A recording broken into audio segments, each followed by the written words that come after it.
નમસ્કાર દર્શક મિત્રો, દૂરદર્શન કેન્દ્ર ખાતેના આજના આપણા યુવ દર્શન કાર્યક્રમમાં હું પૂજા જોશી આપ સૌનું હાર્દિક સ્વાગત કરું છું. મિત્રો, બદલાતા સમય સાથે જે પરિવર્તનશીલ યુગ છે એ યુગની સાથે શૈક્ષણિક પ્રક્રિયામાં ઘણા બધા પરિવર્તનો આવતા રહ્યા છે.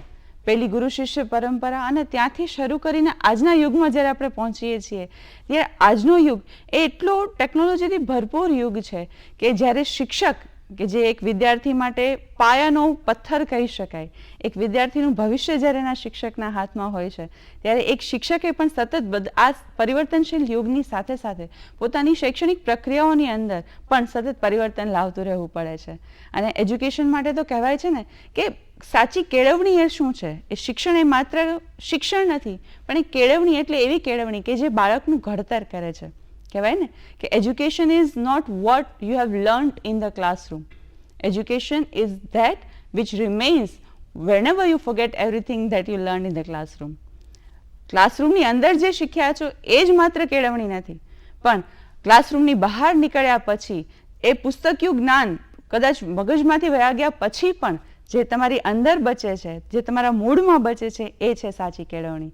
તો આજે અમે કંઈક એવા જ રસપ્રદ વિષય સાથે ઉપસ્થિત થયા છીએ. આપણી વચ્ચે એક એવા જ રસપ્રદ વ્યક્તિ છે, એક એવા જ શિક્ષણવિદ છે, એક એવા જ ભાષાના તજજ્ઞ આપણી વચ્ચે ઉપસ્થિત છે. આમ તો એમનો પરિચય આપવો ખૂબ ટૂંકો પડે, તો આપણે એમને જ મળીશું અને એમની સાથે ચર્ચા કરીશું કે આવા શિક્ષણના આ પરિવર્તનશીલ યુગની અંદર શિક્ષણને કેવી રીતે ધબકતું રાખી શકાય, કેવી રીતે જીવંત રાખી શકાય. તો મળીએ શ્રી હરેશભાઈ રાવલને કે જેઓ અંગ્રેજી વિષયના નિષ્ણાંત શિક્ષક છે અને સાથે સાથે પોતાનું એક સ્પોર્ટ્સ એકેડમી પણ ચલાવે છે અને ઘણી બધી નવીનતમ પ્રવૃત્તિઓ સાથે જોડાયેલા છે. આપનું સ્વાગત છે હરેશભાઈ અમારા સ્ટુડિયોમાં. નમસ્કાર સર્વે દર્શક મિત્રો. નમસ્કાર. નમસ્કાર. તો જેમ મેં વાત કરી એમ કે આપ જેને કહેવાય ને કે ઘણી બધી પ્રવૃત્તિઓ સાથે સંકળાયેલા છો, ઘણી બધી વિષયોના નિષ્ણાંત છો, તો અમે આપ પાસેથી જાણવા માંગીએ છીએ કે શિક્ષણ ઉપરાંત એક અંગ્રેજી વિષયના શિક્ષક હોવાની સાથે સાથે આપ કઈ કઈ પ્રવૃત્તિઓ સાથે જોડાયેલા છો? ખાસ તો વાંચન એ પણ એક મુખ્ય મારો વિષય છે. એની સાથે પ્રવાસ છે કે પ્રવાસ એ આપણા જીવનનું ઘણું બધું ઘડતર કરતો હોય છે. નેતૃત્વના ગુણો આપણી અંદર સૌથી વધુ પ્રવાસ છે એ આપણને આપતો હોય છે. એની સાથે આપણી કલ્પના શક્તિને પણ વિકસિત કરતા હોય છે. અને ઘણી વખત પાઠ્યપુસ્તકની અંદર જ્યારે વાંચતા હોઈએ ત્યારે એ બધી જ બાબતો રિલેટ જ્યારે પ્રવાસ કરતા હોઈએ ત્યારે વાસ્તવની અંદર એટલી બધી આપણને અસરકારકતા એમની છે એ આપણને જાણવા મળતી હોય છે. રમતગમત, એમાં ખાસ કરીને ક્રિકેટની કોમેન્ટરી બોલવી, BCCIની અંદર વિડીયો એનાલિસ્ટ તરીકે, અને એ સિવાય જ્યાં જ્યાં પણ સારું લાગે ત્યાં શિક્ષક હંમેશા એને સંગ્રહિત કરતો હોય અને વર્ગખંડને જીવંત બનાવવામાં એનો ઉપયોગ કરતો હોય. એ પણ એક મારા ઘણા બધા શોખની સાથે સંકળાયેલો એક શોખ છે. હરેશભાઈ, આજે આપણે વાત કરવાના છીએ કે મેં વાત કરી કે ભાઈ શિક્ષણને રસપ્રદ કઈ રીતે બનાવવું, કારણ કે આ યુગ અત્યારે એવો છે કે બાળકો સતત મોબાઈલમાં રચ્યા પચ્યા રહે છે. નાનો હજી બાળક જન્મ્યો ને ત્યારથી એને મોબાઈલની આદત પડી ગઈ હોય છે. તો આ યુગની અંદર ખાસ કરીને શિક્ષકની એક બહુ મોટી ફરજ બની જાય છે કે શિક્ષક માત્ર એક શિક્ષક ન રહેતા કેમ ગુરુ બનીને પોતાના બાળકને કેળવી શકીએ. તો આપના મત મુજબ આપ તો આટલા વર્ષોના અનુભવી છો, તો શિક્ષણને રસપ્રદ બનાવવા માટે કેવી કેવી વસ્તુઓ છે કે જેની આપણે કાળજી રાખી શકીએ?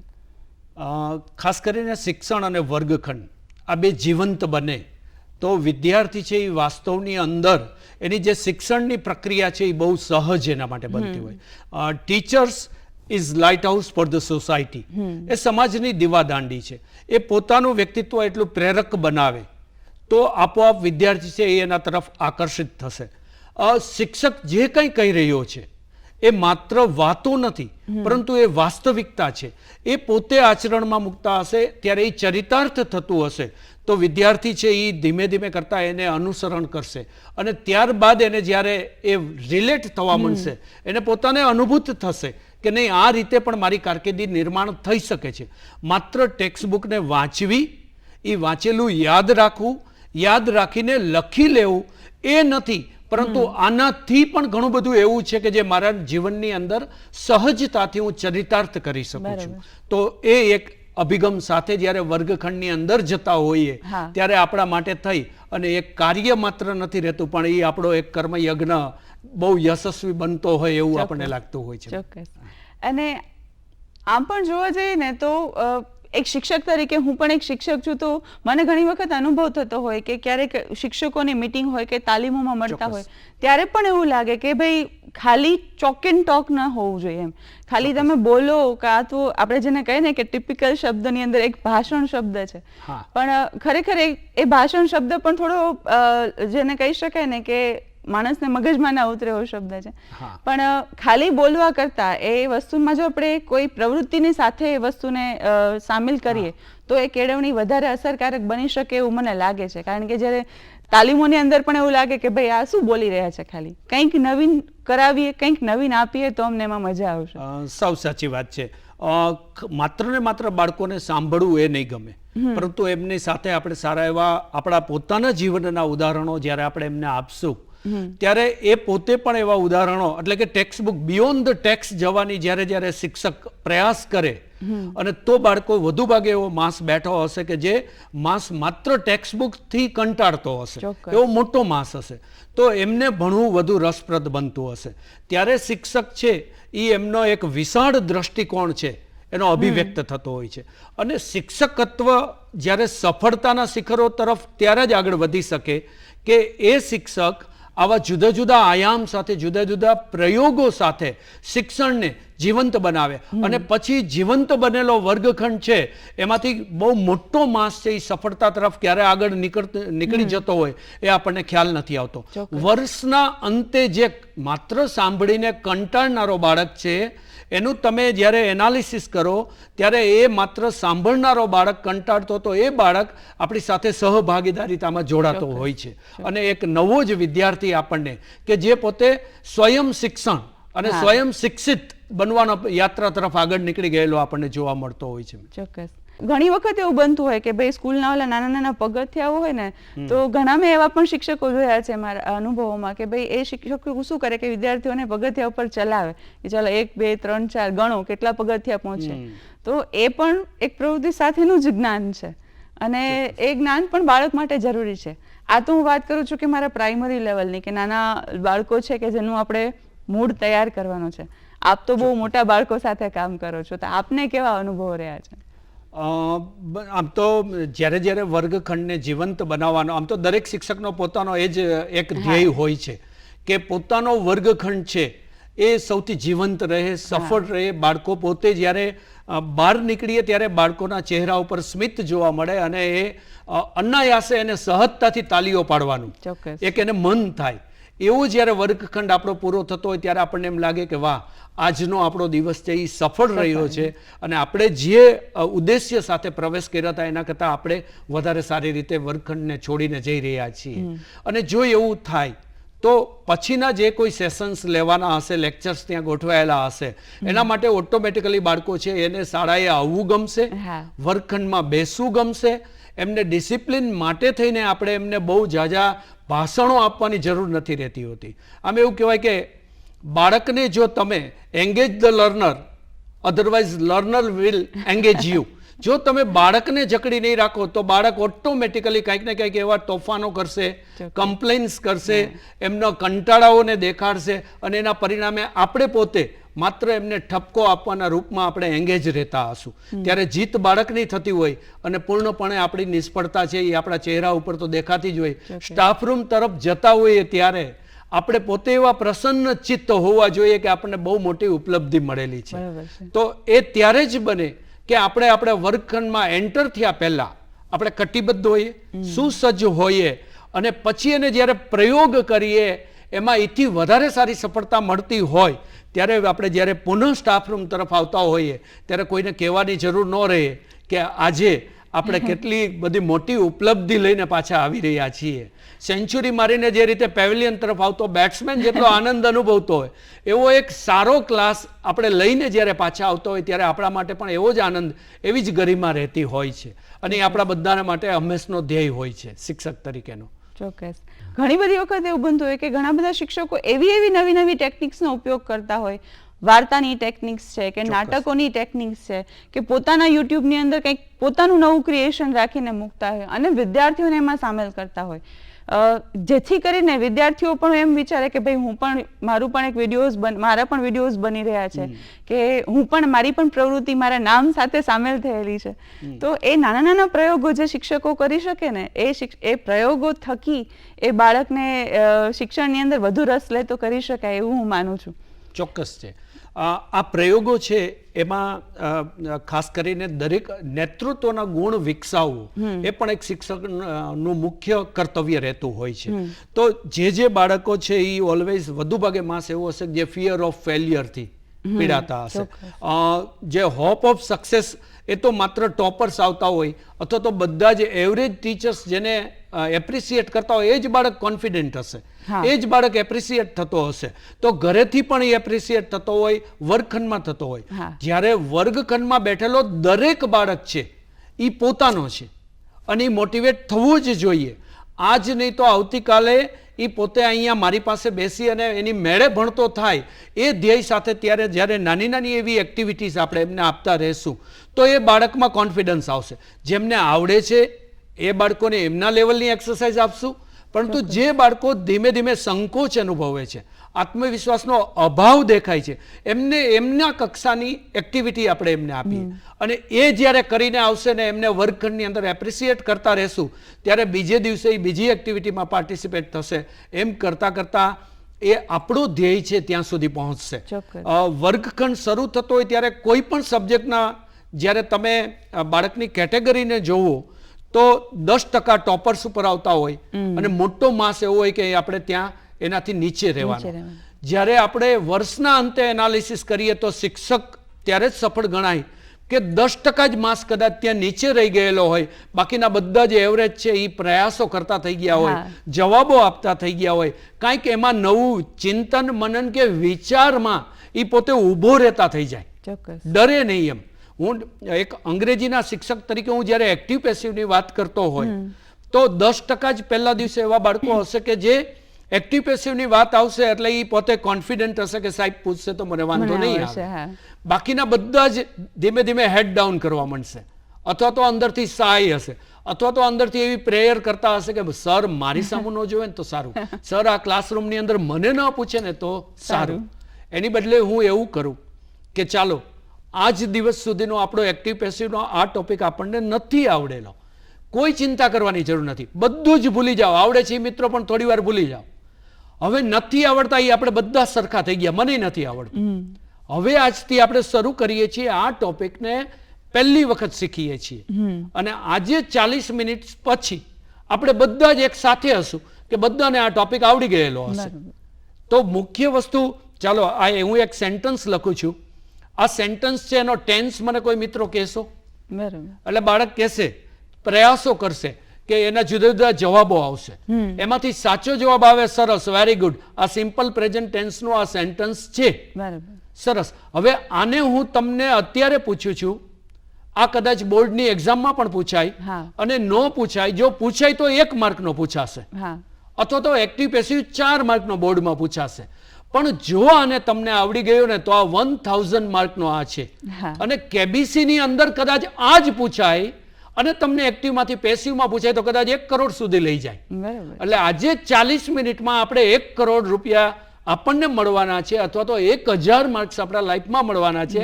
એ રીતે આપણે આને શીખશું. ચાલો, કેટલા મારી સાથે એગ્રી છે? નથી આવડતો એ બધા મિત્રોને 1000% આવડી જશે એની મારી ગેરંટી છે. હવે તમારા તરફથી માત્ર તત્પરતા દેખાડવાની છે. તો એક જ લેક્ચર હજી બિગિનિંગ કરશું ત્યાં ઘણો માસ મોટિવેટ થશે. હવે હું એમને કહીશ કે ચાલો આના 7 સ્ટેપ્સ છે. there are the 7 keys. આના સપોર્ટથી તમે કોઈ પણ એક્ટિવનું વાક્ય છે અને પેસિવની અંદર તમે કન્વર્ટ કરી શકશો. ચાલો, પહેલો પ્રયાસ હું કરું છું કે આના તમે મને ટેન્સ કીધો. ચાલો, કયા બાળકો કેટલાને ખબર પડી ગઈ કે આ ટેન્સ આ જ છે? એટલે ઘણા બધા બાળકોના હાથ ઊંચા થશે. હવે જેટલાને પછી સાંભળ્યા પછી આવડ્યો છે એ માસ વધી જવાનો. હવે હું કહીશ કે આનો ચાલો મને એક નાની એવી હેલ્પ કરશો. તમે પ્રાઇમરી લેવલની અંદર પાર્ટ્સ ઓફ સ્પીચ તમે શીખી ગયેલા હતા, તો મને એક હેલ્પ કરશો કે આના પાર્ટ્સ બનાવવામાં આપ મને મદદ કરશો કે આમાંથી કોણ નાઉન છે, કોણ પ્રોનાઉન છે, કોણ સબ્જેક્ટ છે, કોણ ઓબ્જેક્ટ છે, કોણ ટુ બી ફોર્મ છે? મને એટલી હેલ્પ કરશો. એટલે જે બાળકો પ્રયાસ કરશે, ચક્કી ચોખાનો દાણો લાવ્યો અને ચક્કો મગનો દાણો, જે એવી રીતના સંયુક્ત એ જેનો પ્રયાસથી જે મને મળી ગયું એ હું આઈડેન્ટિફાઈ કરતો જઈશ કે ચલો આ આપણો જવાબ સાચો છે. સરસ, આ પાર્ટ્સ ઓફ સ્પીચ મને મળી ગયું કે આઈ પ્લે ક્રિકેટ રેગ્યુલરલી, તો સિમ્પલ પ્રેઝન્ટ ટેન્સ છે. તો અહીંયા મને આઈ મળી ગયું, મારો સબ્જેક્ટ મળી ગયો, ડ્રાઈવર મળી ગયો. હવે એ રીતે હું બધાને આઈડેન્ટિફાઈ કરી દઉં. ધ થર્ડ સ્ટેપ, ચાલો ઓબ્જેક્ટ કોણ છે એ મને આમાંથી ગોતી આપશે. બરાબર. તો પ્રયાસ કરતા કરતા જેનો સાચો જવાબ છે એને એપ્રિસિએટ કરાવડાવશું. ઓબ્જેક્ટ છે એને સબ્જેક્ટની જગ્યાએ મૂકવાનો રૂલ નંબર 3. સાચી જે ઓબ્જેક્ટ મૂક્યો અહીંયા અમારે ટુ બી નું ફોર્મ ઓલવેઝ મૂકવાનું છે, જે તે ટેન્સનું. સિમ્પલ પ્રેઝન્ટ ટેન્સ છે તો એમ ઇઝ કે આર માંથી 3 માંથી એક જ આવશે. ચાલો આઈ સાથે મિત્રો કોણ આવશે? તમે મને કહી શકશો? આ લાઈફ ટાઈમ આવશે. આ તમારા પેરેન્ટ્સ ભણતા હતા ત્યારે પણ આ જ રૂલ હતો. તમે ભણાવશો, તમે પેરેન્ટ્સ બનશો તો પણ આ જ રૂલ રહેવાનો છે. આ યુનિવર્સલ રૂલ છે, કોઈ ગ્રામર ચેન્જ થવાનું નથી. આપણે આ એક જ સેન્ટેન્સ શીખીને બહાર નીકળવું છે. ચોક્કસ. તો એ બાળકો તરત એમને ખ્યાલ આવશે, એમને યાદ રાખશે. હવે ઓલવેઝ પેસિવ જ્યારે આપણે બનાવીએ ત્યારે V3 ગો, વેન્ટ, ગોન, કમ, કેમ, કમ, રાઇટ, રોટ, રિટર્ન, V3 ઓલવેઝ આવે આવે આવે. આ બાળકો આટલું જ આપણે યાદ રાખવાનું છે. તો એ V3 મૂકશે. જ્યારે પણ એસેસમેન્ટ થતું હોય બોર્ડના કે કોલેજના કે કોઈ પણ, જ્યારે એક્ટિવ પેસિવનું બાળકો એસેસમેન્ટ થતું હોય ત્યારે ટીચર્સ ક્યાં નજર કરશે?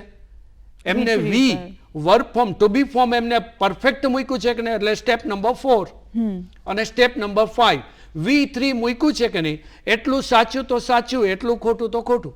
બરાબર. હવે એ બાળકને ત્યારબાદ બાય પ્રેપોઝિશન આવશે અને પછી જે સબ્જેક્ટ આગળ હતો એનો ઓબ્જેક્ટિવ કેસ આઈ નું મી થઈ જશે. બસ આટલું જ આપણે કરતા રહીએ. એક સેન્ટન્સ, આવા 10 સેન્ટન્સની આપણે એક્સરસાઇઝ કરીએ, ઘરે જઈને આવા બીજા 10 કરશું.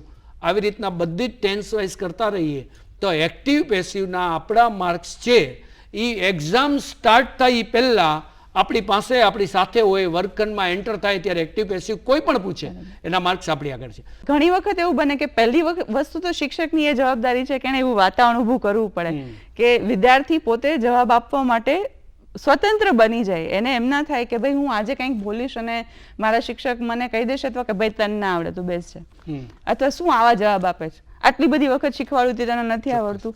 એ શિક્ષક પાસેથી જ્યારે એને મળે છે ને ત્યારે એનો અડધો તો કોન્ફિડન્સ એમને ભાંગી જતો હોય છે. એવું ઘણી વખત આપણે જોયેલું છે. અને જ્યારે એ જ વિદ્યાર્થીને ઊભા કરીને એમ કે બેટા કેમ નથી બોલતી, શું પ્રોબ્લેમ છે, ચાલ તું મને આજે કે આપણા બધા વચ્ચે આપણા વર્ગની વચ્ચેની વાત છે કે શું પ્રોબ્લેમ છે, તું જવાબ આપવા કેમ ઊભી નથી થતી. મારી કન્યા વિદ્યાલય છે તો એવી બાળાઓ નાની નાની હોય ને તો એમ કહું ને કે ભાઈ કેમ જવાબ આપવા ઊભી નથી થતી, તને કઈ પ્રશ્ન છે? કેમ કે એ જ વિદ્યાર્થીને જ્યારે હું ઇનડાયરેક્ટલી બીજી કોઈ પ્રવૃત્તિમાં સામેલ કરું ને તો એને બહુ સારી રીતે એ પ્રવૃત્તિ આવડે. કદાચ લખી એટલું બધું સારું નથી શકતી. શિક્ષકો માટે જ ખાસ આ એક ઉદાહરણ છે કે વિદ્યાર્થી પરીક્ષામાં બહુ સારું રેન્કિંગ નથી લઈ આવી શકતી, પણ જ્યારે એને હું એ જ વસ્તુ માટેની કોઈ પ્રવૃત્તિમાં સામેલ કરું છું અથવા કોઈ એવો પ્રશ્ન પૂછું છું કે જે એના રૂટીન જીવનમાં એ જીવતી હોય છે તો એ બહુ સારી રીતે આવડે છે. તો એને ક્યારેક આમ જેને કહે ને કે વિદ્યાર્થીને અંદરથી આપણે હલાવીએ ને તો એ વિદ્યાર્થીમાં ઘણું બધું પડેલું હોય છે. ચોક્કસ છે. એને હમણાં જ મારો એક અનુભવ છે કે ભાઈ એને પૂછ્યું કે ભાઈ તું કેમ જવાબ નથી આપતી, તે દિવસે રમાડ્યા આ લેંગ્વેજ ગેમ રમાડી ત્યારે તો તને બહુ સરસ આવડતું હતું, તો આજે તે કેમ જવાબ ન આપ્યો? તો બહુ મહેનત પછી એવું બોલી કે ભાઈ મને બીક લાગે છે. તો હું એમ કહું તને શેની બીક લાગે છે? મારા માથે શિંગડા છે, હું તારો શિંગડા ભરાવીશ, ખોટો જવાબ આપીશ તો કે ના ના ટીચર, તો તને શેની બીક લાગે છે? તો કે બધા હસશે મારી ઉપર. તો ભાઈ હસે તો ભલે ને હશે, કોકને હસાવે તો સારી વાત છે. તો આવા અલગ અલગ અનુભવો થકી જો વિદ્યાર્થીને એ હળવું વાતાવરણ આપણે પૂરું પાડી શકીએ ને તો મને એવું લાગે છે કે એ વિદ્યાર્થી છે ને પછી શિક્ષકનો થઈ જ જાય. અને પછી મેં શરૂઆતમાં વાત કરીને એમ કે ભાઈ મમ્મી આવીને એમ કે ભાઈ બેન તમે કહેશો ને તો માનશે. અમારા નાના બાળકોનું તો ખાસ એવું છે કે બેન તમે કહો તો માની જશે, તો કામ કરશે, બાકી નહીં કરે. ઘરે ગમે એટલું ભણાવીએ પણ સ્કૂલે જઈને શિક્ષક જે કહેશે કે આનું આમ થશે તો આમ થશે. તો આ એક વસ્તુ એ છે કે શિક્ષકની ફરજ આવે છે કે એ કેવું એક ફ્રેન્ડલી વાતાવરણ ઊભું કરી શકે છે. અને ખાસ કરીને નાસી પાસ થવું ને તો બહુ ગંભીર વસ્તુ છે શિક્ષક માટે, એવું માનું છું. કારણ કે એને તો સતત પ્રવૃત્તિશીલ રહેવાનું છે. એકની એક વસ્તુ આટલા વર્ષો સુધી ભણાવવાની છે તો દર વર્ષે કંઈક નવું લઈ આવે તો એ વિદ્યાર્થી ને માટે કંઈક નવું આપી શકે એવું માનું છું. સાચું છે. રાવલ સાહેબ, આપની એકેડેમી પણ છે જેમાં આપ સ્પોર્ટ્સ સાથે સંકળાયેલા છો, તો ખાસ કરીને રમત ગમત અને શિક્ષણને સાંકળવાનો આપણે આતકે પ્રયાસ કરીએ કે ભાઈ તમે શિક્ષક પણ છો અને આવી રીતે સ્પોર્ટ્સ સાથે પણ સંકળાયેલા છો, તો એ વિચાર કેવી રીતે આવે છે વિદ્યાર્થીને સાંકળવાનો? આમ તો હું એવું દ્રઢપણે માનું છું અને મારા જીવનની અંદર હું આ પ્રક્રિયામાંથી પસાર થયેલો છું કે ગ્રાઉન્ડ અથવા તો મેદાન વગરની સ્કૂલ છે અને હું સ્કૂલ સમજતો જ નથી. એ માત્ર માર્ક્સ મશીન તૈયાર કરે છે અને એની લાંબા ગાળાની અસરો માર્ક્સ મશીન જે તૈયાર થાય બાળક છે એની બહુ ઘાતક અસરો સમાજની અંદર નિર્માણ થઈ છે. ગ્રાઉન્ડ છે, મેદાન છે, રમતગમત છે, એ જ જે બાકીના બધા ગુણો છે ટેક્સ્ટબુકના માર્ક્સ સિવાયના એ બધા જ ગ્રાઉન્ડ આપશે. વ્યક્તિની અત્યારે જરૂર છે, વ્યક્તિત્વની જરૂર છે, સારા વ્યક્તિત્વની, મૂલ્યનિષ્ઠ માણસોની આ રાષ્ટ્રને અને સમાજને નિરંતર એ એક હંમેશને માટે એ એક શાશ્વત ડિમાન્ડ રહેવાની છે. આપણે આ જગતને સારા શ્રેષ્ઠ બાળકો આપણને આપેલા છે એને વધુ સારા બનાવીને આપવાના છે. તો એ મેદાનની અંદર જ સત્ય બોલતા શીખશે, બરાબર, એ મેદાનની અંદર જ છે એ એકબીજાને કોઓપરેટ થતા શીખશે, એ મેદાનની અંદર જ ખેલદિલીની એની અંદરના જે કંઈ ભાવનાઓ પડેલી છે એને અભિવ્યક્ત કરતો થશે અને બીજાને પ્રેરણા પૂરી પાડશે.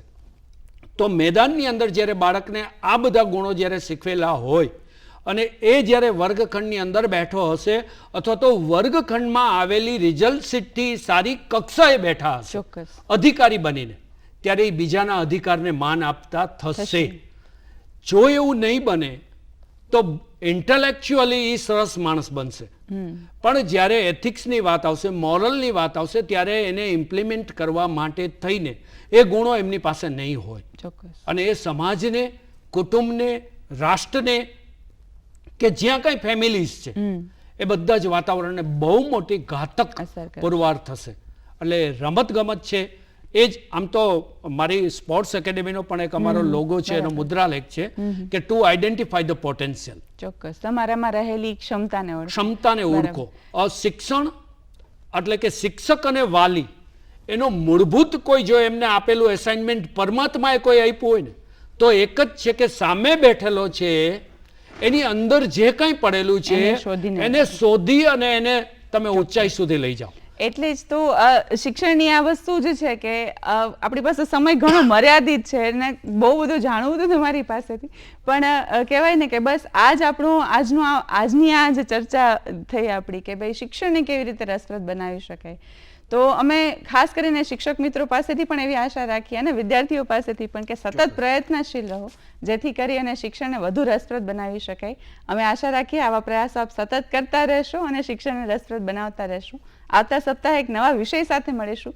આપનો પણ ખૂબ ખૂબ આભાર કે અમને આપના અનુભવોની આ જે ભાથું છે આપ અમને આપ્યું છે. ફરી મળીશું. સતત પ્રયત્નશીલ રહો. જય ભારત. નમસ્કાર.